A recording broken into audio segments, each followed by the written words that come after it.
Hai guys, selamat datang di channel Animanga Studio. Di video sebelumnya, kita diceritakan dengan sebuah kisah kelam Elena Lies. Di video kali ini, gua akan menceritakan tentang suatu adegan kehidupan di Kastil Langit setelah sehari mereka tinggal di sana. Namun sebelum kita mulai, gua mau ngingetin untuk subscribe dan nyalain loncengnya supaya kalian tidak ketinggalan video terbaru. Oke, tanpa banyak bacot, langsung saja kita menuju lanjutan ceritanya. Setelah mendengar mengenai kisah kelam Elena Lies, Rudeus membandingkannya dengan keadaan Zenith sekarang. Menurut Rudeus, ia yakin kondisi Zenith berbeda dengan yang dialami Elena Lies. Rudeus melihat bahwa Zenith mulai sedikit mengenali anak-anaknya. Mungkin ingatannya bisa kembali pulih. Mendengar pendapat Rudeus, Elena Lies pun berharap begitu. Untuk sementara, Rudeus hanya perlu melihat dan mengamati perkembangan Zenith. Semoga tidak terjadi hal yang buruk pada Zenith di masa depan. Setelah sarapan, Rudeus dan yang lainnya berada di sebuah ruangan. Mereka duduk di sebuah meja panjang. Ini semua karena Nanahoshi meminta Perugius untuk mengajarinya sihir pemanggilan. Singkat cerita, Silvaril pun diberi perintah oleh Perugius untuk mengajari mereka sihir dasar pemanggilan terlebih dahulu. Setelah itu, Perugius baru akan mengajari mereka ketika mereka sudah menginjak sihir pemanggilan tingkat lanjut. Di ruangan kelas ini ada Rudeus, Nanahoshi, Cliff dan Zanoba. Sementara itu, Perugius mungkin sedang minum teh bersama Aril dan dua pengawalnya, Luke dan Sylvie. Rudeus tidak tahu mengapa Aril begitu terobsesi memenangkan perebutan tahta itu. Namun, memiliki tujuan hidup adalah hal yang baik. Rudeus akan mendukungnya karena dia adalah orang yang begitu dihormati Sylvie. Sekarang, Rudeus sedang fokus pada pelajaran. Silvaril memulai pelajaran dengan sebuah pertanyaan dasar, yaitu mengenai apa yang disebut sihir pemanggilan. Cliff bilang bahwa sihir pemanggilan ada dua jenis. Pertama, tipe benda, yaitu tipe yang berkaitan dengan penciptaan alat-alat sihir, karena kebanyakan alat sihir berisikan lingkaran sihir. Kedua, tipe makhluk, yaitu metode memanggil suatu makhluk dari dunia ini. Pemanggilan bisa berupa hewan dan makhluk magis seperti tren atau goblin. Selain itu, bisa juga memanggil roh dari dunia ini. Mendengar penjelasan Cliff, Rudeus pun setuju dengan jawabannya. Namun Silvaril bilang bahwa itu kurang tepat. Tipe benda itu tidak termasuk dalam sihir pemanggilan, meski memakai lingkaran sihir. Dengan kata lain, sihir pemanggilan lebih cocok didefinisikan sebagai tipe yang kedua, yaitu memanggil hewan, makhluk magis, dan roh. Silvaril melanjutkan bahwa sihir pemanggilan ada dua bentuk, yaitu pemanggilan binatang magis dan pemanggilan roh. Pemanggilan binatang magis bisa memanggil semua makhluk hidup kecuali manusia, dan mereka tidak mungkin memanggil makhluk yang punya mana lebih besar daripada mereka sendiri. Kalaupun berhasil, maka makhluk itu tidak akan bisa mereka kontrol. Mendengar itu, Rudeus teringat pada buku berjudul Teknik Pemanggilan Shigu. Seorang penyihir bernama Shigu memanggil makhluk yang tidak bisa dia kendalikan. Akhirnya, dia dimakan hidup-hidup. Rudeus bertanya, jadi kita hanya bisa memanggil makhluk hidup? Silvaril menjawab, ya, kita tidak bisa memanggil benda mati. Mendengar itu, Rudeus berkata dalam hati, tidak, tunggu dulu. Nanahoshi berhasil memanggil botol plastik. Sepertinya teknik Nanahoshi adalah penemuan baru, sedangkan teknik mereka sudah ketinggalan zaman. Itulah kenapa Perugius juga menginginkan hasil penelitian tersebut, dan itulah yang menjadi dasar kerjasama mereka. Setelah selesai menjelaskan tentang pemanggilan binatang magis, Silvaril menjelaskan tentang pemanggilan roh. Khusus untuk ini, bisa disebut ini adalah membuat roh. Ini mirip pemrograman pada suatu robot. Dengan menjadi tuannya, maka Rudeus bisa melakukan apapun pada mereka. Sementara itu, sepertinya ada sesuatu yang membuat Cliff tidak puas. Kau adalah Tsukaimanya Perugius sama, dan beliau telah memanggilmu sejak 400 tahun yang lalu kan? Namun, kau begitu cerdas dan tidak pernah lenyap. Bukankah itu aneh? Silvaril menjawab, kalau tentang itu, izinkan aku memberikan penjelasan. Sebenarnya, Raja Naga Armor pertama yang merupakan pendahulunya Perugius sama telah menciptakan metode yang bisa memanggil 11 Tsukaima berintelijensi tinggi dan kuat. Namun, Tsukaima seperti itu hanya bertahan selama sehari. Kemudian Perugius samalah yang menyempurnakan metode itu, sehingga makhluk panggilannya bisa bertahan selama beliau masih hidup. Rudeus menyela, 11 Tsukaima, bukannya harusnya 12? Silvaril bilang, benar, tapi aku bukanlah Tsukaimanya Perugius sama. Jadi, kau ini bukan makhluk panggilan? Ya, Perugius sama menyelamatkanku selama kampanye Lapis berlangsung. Sejak saat itu, aku selalu melayaninya. Aku hanyalah ras langit biasa. Mendengar itu, Rudeus berpikir, ras langit ya, benar juga. Dia kan punya sayap. Pelajaran pun terus berlangsung hingga siang hari. Setelah itu, kelas pun selesai. Silvaril bilang, oh ya, semuanya sudah waktunya makan siang. Silahkan bilang padaku jika kalian menginginkan hidangan tertentu. Rudeus teringat semalam, mereka dihidangkan masakan tradisional dari kerajaan Asura. Sup vanila berisikan bola daging dan kentang rebus. Roti gandum yang dibuat dibuat dari berbagai biji-bijian. Bolehkah aku minta hidangan khas Milis? Aku jadi ingin makan makanan Chiron. Cliff dan Zanoba ingin makan hidangan dari kampung halaman mereka. Mungkin mereka sedikit rindu kampung halaman. Bisa kuusahakan, tidak masalah kok. Sementara ketika ditanya Silvaril, Nanahoshi hanya menjawab, makanan apa saja aku mau. Mendengar itu, Rhodes merasa kasihan. Ia pun menyarankan, bagaimana kalau nasi putih campur cuka, kemudian dikepel dan diberi topping ikan mentah di atasnya? Apakah kau tidak asing dengan makanan itu? Beneran ada nih. Saat mendengar saran Rhodes, tiba-tiba Nanahoshi sumringah, tapi Silvaril menggelengkan kepalanya. Sepertinya aku tidak pernah membuat makanan seperti itu. Namun aku pernah memasak nasi. Nanahoshi terlihat kecewa, tapi sekarang Rhodes semakin antusias. Ia meminta beberapa bahan pada Silvaril yang mirip dengan bumbu yang ada di dunia sebelumnya. Tapi aku pernah mendengar bumbu semacam itu di kerajaan Bihairiru. Aku bisa meminta Arumanfi memeriksanya. Ya, kumohon. Kalau memang ada bumbu seperti itu, maka Arumanfi pasti bisa mencarinya, karena dia bisa berlari secepat cahaya. 1 jam kemudian, Arumanfi membawa bumbu yang diminta. Walau ternyata itu bahkan berbeda jauh dengan bumbu yang dimaksud. Dengan bahan-bahan yang sudah mereka miliki, sebisa mungkin Rhodes akan mengajarkan cara masaknya pada Silvaril. Silvaril bilang, apakah ini semua yang kau inginkan? Akhirnya, saat-saat ini tiba. Nasi yang masih hangat, sup miso panas berisikan kerang, dan juga ikan bakar dengan lemon. Hidangan itu disajikan 2 porsi untuk Rhodes dan Nanahoshi. Rhodes bilang, kangen juga sama makanan seperti ini. Nanahoshi membalas, yah, kurasa kau benar. Mereka pun mencoba masakan itu. Nanahoshi mengernyitkan alisnya, lalu mulai makan dengan sendok dan garpu. Tidak terlihat dia menikmatinya, namun itu cukup membuat rasa kerinduan akan kampung halamannya, Jepang. Tiba-tiba, matanya mulai meneteskan air. Dia tidak berhenti menangis saat memakannya. Meski masakan Jepang jauh lebih baik daripada ini, tapi tangan Nanahoshi terus bergerak, seraya air matanya terus mengalir. Dia makan tanpa mengucapkan sepatah kata pun. Kemudian nasinya segera habis. Nanahoshi bilang, terima kasih atas makanannya. Rhodes pun senang dia telah menghabiskan isi piringnya. Setelah kelas sore, Rhodes kembali ke kamarnya. Kelas khusus itu cukup menarik. Penjelasan Silvaril pun mudah dimengerti. Rhodes penasaran berapa lama pelajaran ini akan berlangsung. Mungkinkah seminggu? Rhodes sejenak berpikir tentang sekolahnya di Akademi Sihir. Ia juga mengkhawatirkan Lucy dan juga kondisi Zenith. Yah, mau bagaimana lagi? Ia harus fokus pada apa yang sedang ia hadapi saat ini. Ketika Rhodes duduk di sofa dan mengambil buku catatannya, seseorang mengetuk pintu kamarnya. Rudy, apa kamu di dalam? Sylvie masuk tanpa menunggu jawaban Rhodes. Ia nyelonong begitu saja, kemudian duduk di sebelah Rhodes. Rhodes menuangkan secangkir teh untuknya. Sylvie terlihat lelah saat ini. Bagaimana dengan Aril Sama?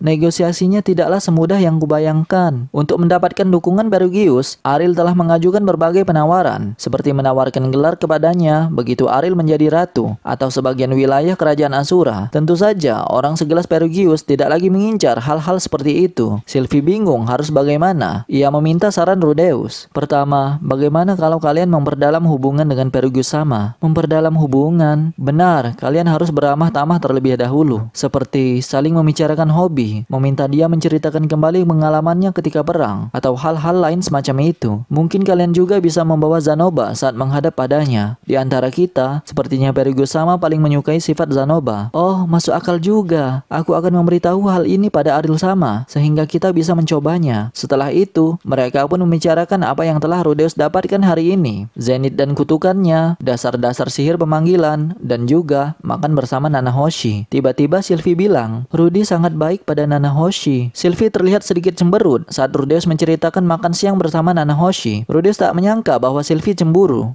Maaf Rudy, kau terlihat sangat bersemangat ketika bercerita tentang Nanahoshi. Itu membuatku sedikit kesal. Jadi, kumohon manjakan aku sebentar saja. Sylvie menyatakan kekesalannya, kemudian dia memeluk Rhodes dengan erat. Rhodes pun juga memeluknya. Rasanya hangat dan lembut. Inilah sensasi yang ia rasakan saat memeluk Sylvie. Baiklah, aku harus kembali ke tempatnya Aril Sama. Berusahalah sebaik mungkin Rudy. Baiklah, kamu juga Sylvie. Sembari Sylvie beranjak keluar kamar, Rhodes berpikir bahwa sebaiknya ia harus menjaga jarak dengan Nanahoshi. Ketika membuka pintu untuk meninggalkan ruangan, tiba-tiba langkah Sylvie terhenti. Ternyata Nanahoshi ada di luar. Maaf, aku tidak ingin mengganggu kalian, tapi Nanahoshi terbatuk serak sambil memegang dada dan lehernya. Dia tampak kesakitan. Maaf, aku tidak sengaja mendengar percakapan kalian.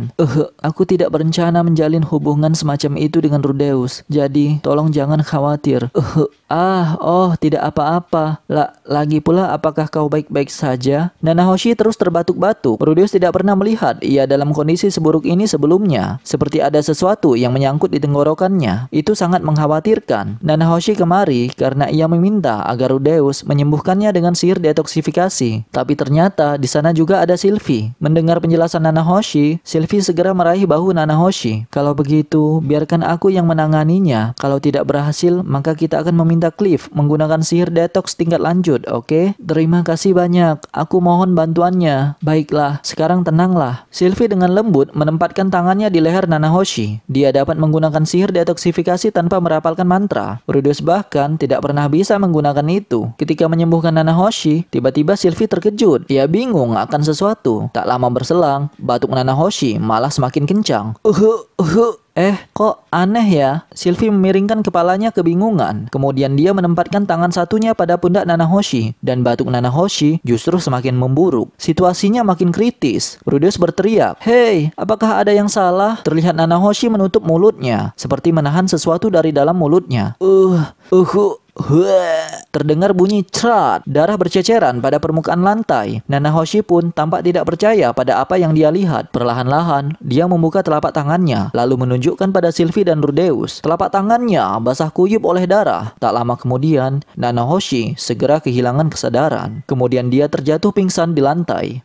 Kenapa? Sylvie berdiri terpaku. Tampaknya dia masih tidak memahami apa yang telah terjadi. Baru saja aku coba menyembuhkannya. Tapi kenapa? Nanahoshi dengan wajah dan tangan terciprat darah. Dia hanya bisa melongo melihat Nanahoshi yang sudah tergeletak di lantai. Seluruh tubuh Sylvie gemetaran. Dengan tatapan mata penuh ketakutan, dia mundur beberapa langkah ke belakang. Tidak, bukan aku. Aku tidak melakukannya. Lalu dia pun melarikan diri ke sudut ruangan. Melihat Sylvie yang begitu panik, Rudeus langsung berlari mendekati Sylvie. Jangan khawatir Sylvie, akulah saksinya. Itu sama sekali bukan kesalahan Sylvie. Rudeus yang juga panik sebisa mungkin berbicara tenang. Kebetulan saja kondisi kesehatannya semakin memburuk ketika Sylvie mengaktifkan sihir padanya. Jadi itu bukan kesalahan Sylvie. Tapi baru saja aku merasa ketika aku menggunakan sihir pada Nanahoshi, ada sesuatu aneh. Detoksifikasi tidak bekerja sama sekali. Bukan hanya itu, ada yang menggelembung. Nanahoshi masih tergeletak di lantai dengan darah yang mengalir dari hidung dan mulutnya. Dengarkan baik-baik Sylvie, panggillah seseorang. Entah itu Cliff atau Perigusa-sama. Pokoknya kita butuh bantuan. Aku akan memeriksa kondisi Nanahoshi dan melakukan apapun yang ku bisa untuk menyelamatkan nyawanya.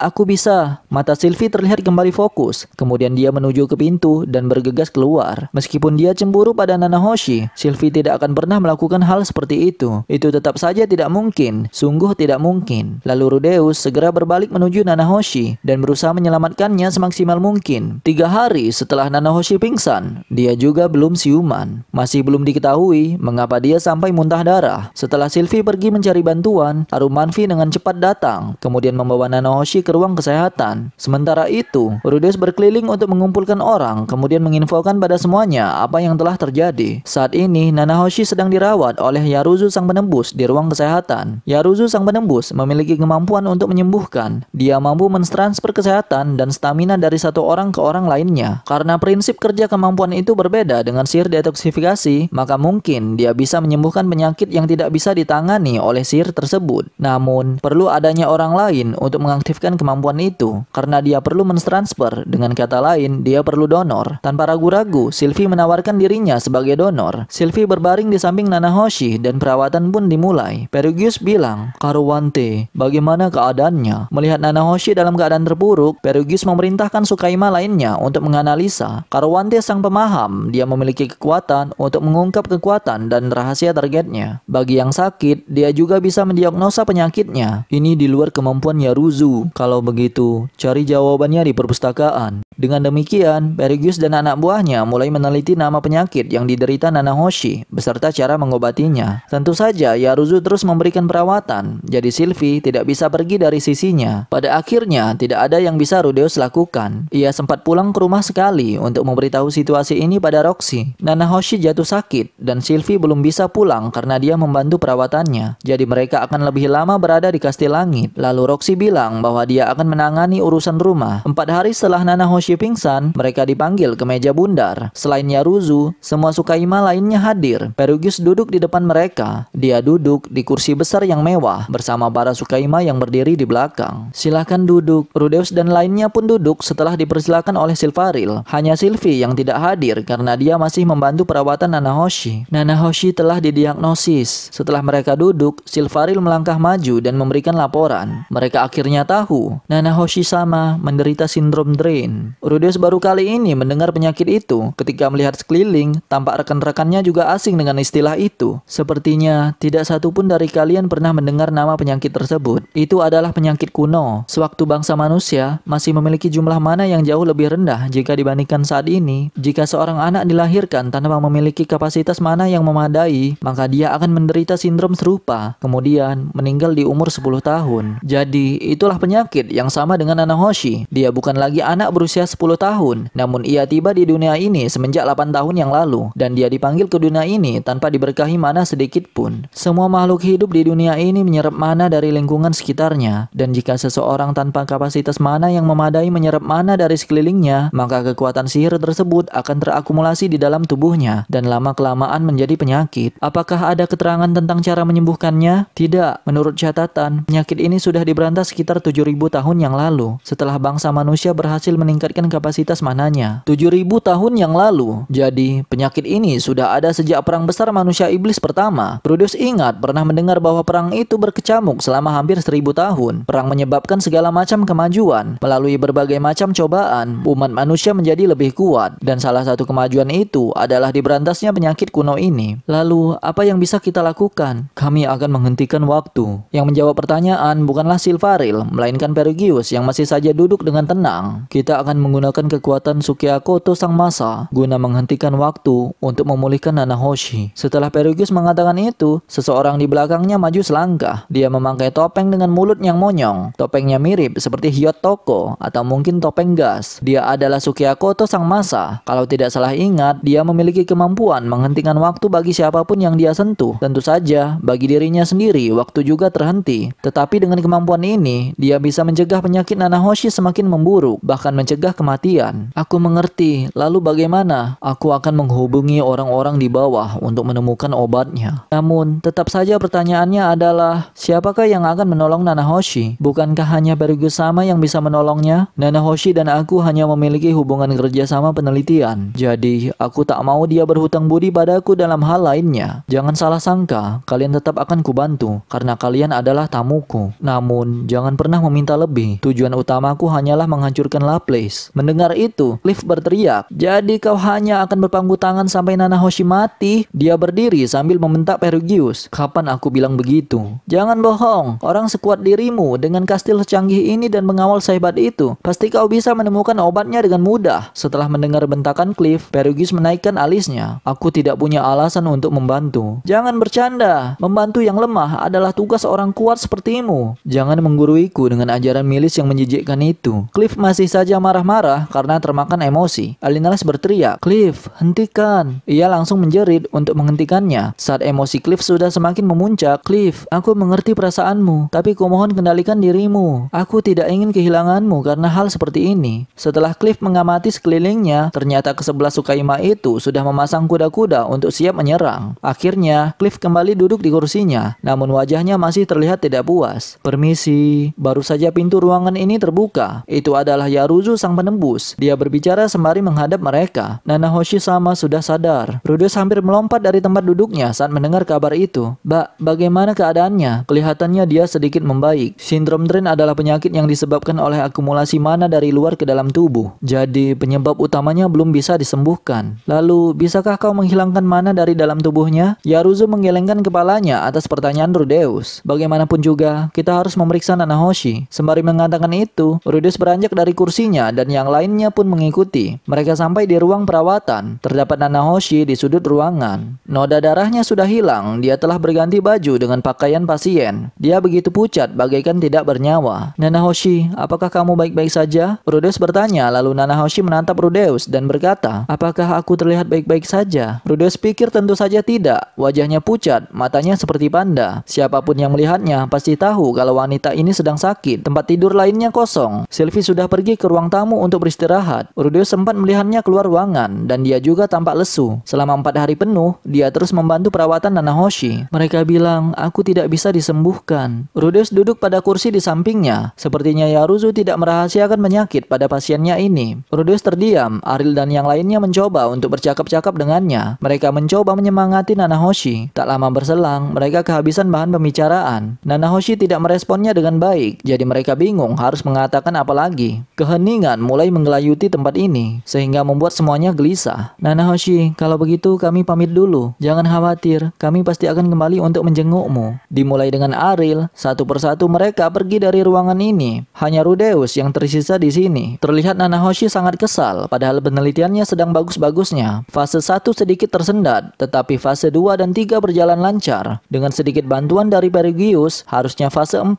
akan segera membuahkan hasil. Rudeus tidak yakin dengan fase 5, tetapi itu hanyalah masalah waktu. Kalau boleh optimis, mungkin dalam 1 hingga 2 tahun ke depan, dia sudah bisa kembali ke Jepang. Tentu saja dia frustasi ketika mendapatkan penyakit kronis di saat karirnya sedang berkembang seperti itu. Sejak awal, aku bukanlah orang yang sehat. Sementara Rudeus tetap terdiam, dan Nanahoshi berbicara sambil mendesah. Aku sih sering sakit. Hampir tiap tahun aku selalu terserang flu. Namun aku tidak pernah sakit separah ini. Secara perlahan, dia terus membagi keluh kesahnya. Dan Rudeus hanya bisa mendengarkan dalam diam. Nanahoshi terus mengoceh, namun tiba-tiba dia memutus kalimatnya. Bahunya gemetar. Perlahan, dia menoleh pada Rudeus. Wajahnya mulai berkerut. Air mata mulai menggenangi matanya yang membengkak. Aku tidak ingin mati. Saat tidak kuasa lagi membendung air mata, dia pun menangis. Aku tidak ingin mati di sini. Aku tidak ingin mati di dunia yang aneh ini. Mengapa? Mengapa? Dunia ini terlalu aneh. Hei, apa kamu tahu? Aku tidak berubah sama sekali selama 8 tahun terakhir. Tinggiku tidak bertambah dan rambutku tidak memanjang. Aku masih bisa merasakan lapar. Aku masih bisa merasakan kebelet ke toilet. Tapi bahkan kukuku tidak pernah tumbuh memanjang. Aku juga tidak lagi datang bulan. Nanahoshi melempar kendi air di dekatnya. Aku bukanlah makhluk dunia ini. Aku bahkan tidak bisa dianggap hidup di dunia ini. Aku hanyalah seonggok zombie di sini. Meski begitu, kenapa? Kenapa aku harus sakit? Bukankah itu sungguh aneh? Kenapa aku harus mengalami semua kesialan ini? Aku tidak ingin mati. Aku tidak ingin mati di dunia yang aneh ini. Seraya menjerit, Nanahoshi terus membasahi kasur dengan tetesan air matanya. Aku sangat iri padamu. Setiap hari hidupmu begitu berharga dan menyenangkan. Apa kau pernah susah? Ayahmu meninggal. Ibumu hilang ingatan. Memangnya kenapa? Itukah yang kau sebut kesusahan? Kalau dibandingkan denganku, itu tidak ada apa-apanya. Kalau begini terus, aku tidak akan pernah lagi melihat ayahku. Jika aku mati, ibuku tidak akan tahu di manakah mayatku berada. Dada Rudeus seolah tertusuk benda tajam. Rudeus bisa mengerti rasa sakit Nanahoshi. Ketika Rudeus pertama kali datang ke dunia ini, Rudeus sama sekali tidak tertarik dengan dunia ini. Namun akhirnya, Rudeus memutuskan untuk tinggal di sini. Berbeda dengan Nanahoshi, dia hanya ingin pulang. Dia ingin berjumpa dengan keluarganya lagi. Rudeus punya keluarga di sini. Keluarga barunya bersama Sylvie, Roxy, dan Lucy. Juga Lilia, Aisyah, Norn, dan Zenith. Jika Rudeus berpisah dengan mereka, maka itu akan sangat memilukan. Andaikan salah seorang dari mereka mati, maka Rudeus rela pergi ke surga atau ke neraka untuk mencarinya. Sekarang, bagaimana kalau keadaannya dibalik? Apa yang terjadi jika Rudeus diteleport kembali ke Jepang? Jawabannya sudah jelas. Rudeus akan melakukan hal yang sama seperti Nanahoshi untuk kembali ke dunia ini. Di sana Nanahoshi terus menangis sambil memeluk lututnya. Seseorang, tolong selamatkan aku. Mendengar bisikannya yang lembut, Rudeus pun berdiri. Ia kembali ke meja bundar tempat Perigius berada. Semasa Kaimanya sudah pergi, hanya Perigius yang tersisa di sana. Seolah-olah dia telah menunggunya. Bagaimana? Aku akan mengusahakan sesuatu. Aku harap Perigius sama akan membantuku selama permintaanku tidak menghalangi tujuanmu. Perigius mengangguk dalam-dalam ketika Rudeus selesai bicara. Oh, jadi kau akan melakukan sesuatu. Baguslah. Jika Nanahoshi mati, bahkan aku akan merasa sedih. Terima kasih banyak. Rudeus pikir, tetapi apa yang harus Rudeus lakukan? Mencari obat untuk penyakit yang telah diberantas 7.000